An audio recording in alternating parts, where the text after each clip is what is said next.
চলমান অস্থিরতায় চরম মন্দা চট্টগ্রামের রেস্টুরেন্ট খাতে। কয়েক সপ্তাহ বন্ধের পর এখন খুললেও তেমন গ্রাহক নেই। এতে বড় ধরনের ক্ষতির মুখে পড়েছেন ব্যবসায়ীরা। শঙ্কা জাগিয়েছে কেউ কেউ এই খাত থেকে মুখ ফিরিয়ে নেয়ার।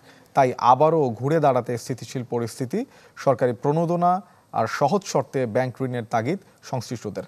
জুবের মঞ্জুরের রিপোর্ট, ছবি তুলেছেন শফিক আহমেদ সজীব। 100% কপার কন্ডেন্সারে তৈরি ভিশন ফ্রিজ, তাই গুণে মানে অটুট থাকে বছরের পর বছর। যে গ্রাহকদের জন্য এত প্রস্তুতি, তাদের তেমন নেই সমাগম।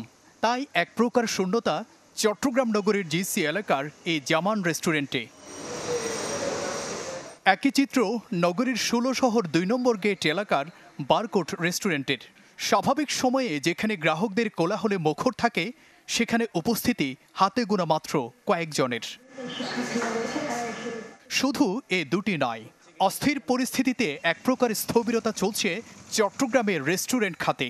সংশ্লিষ্টরা বলছেন, সংঘাত সহিংসতার কারণে কম বেশি ১ মাস বন্ধ ছিল অনেক রেস্টুরেন্ট। সম্প্রতি চালু হলেও এখনও স্বাভাবিক হয়নি কোনোটাই। ফলে বড় ক্ষতির মুখে রেস্টুরেন্টগুলো। দোকান ভাড়া, তারপরে ইলেকট্রিসিটি, গ্যাস ইত্যাদি ইত্যাদি এগুলো তো আছেই স্বাভাবিক পক্ষে, কিন্তু ওভাবে আমাদের কোনো ধরনের সেল নেই বললেই চলে। তিলে তিলে কিছু টাকা জমানো ওখান থেকে সে রেস্টুরেন্টটা করে। যখনই আপনার দেশের এরকম একটা সিচুয়েশন হয়, পরবর্তী রেস্টুরেন্ট ওপেন করার জন্য আসলে ওদের সেই সামর্থ্য থাকে না। বিক্রিতে মন্দা, তবে গুনতে হচ্ছে কর্মচারীদের বেতন, ফ্লোর ভাড়া সহ সব খরচ।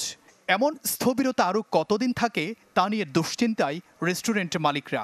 যাদের উপর বেস করে আমাদের রেস্টুরেন্ট, সেটা হচ্ছে স্টুডেন্টদের, কারণ তারা এখন কিন্তু ক্যাম্পাসে নাই, পরামুখী নাই। তো 80% 90% কিন্তু ছাত্র আমাদের গ্রাহক। 70% হচ্ছে আমার ডাইনিং যদি কাস্টমার হয়, 30% হচ্ছে অনলাইন কাস্টমার হয়।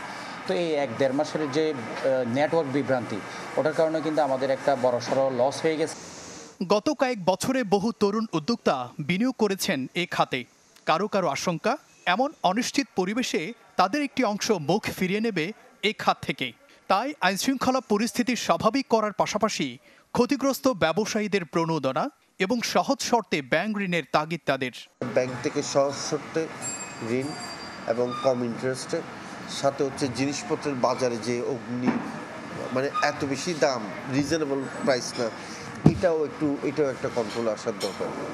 চট্টগ্রামে ছোট বড় রেস্টুরেন্ট রয়েছে হাজারের বেশি, যাতে কর্মরত লাখেরও বেশি মানুষ। জুবাইর মঞ্জুর, চ্যানেল 24, চট্টগ্রাম।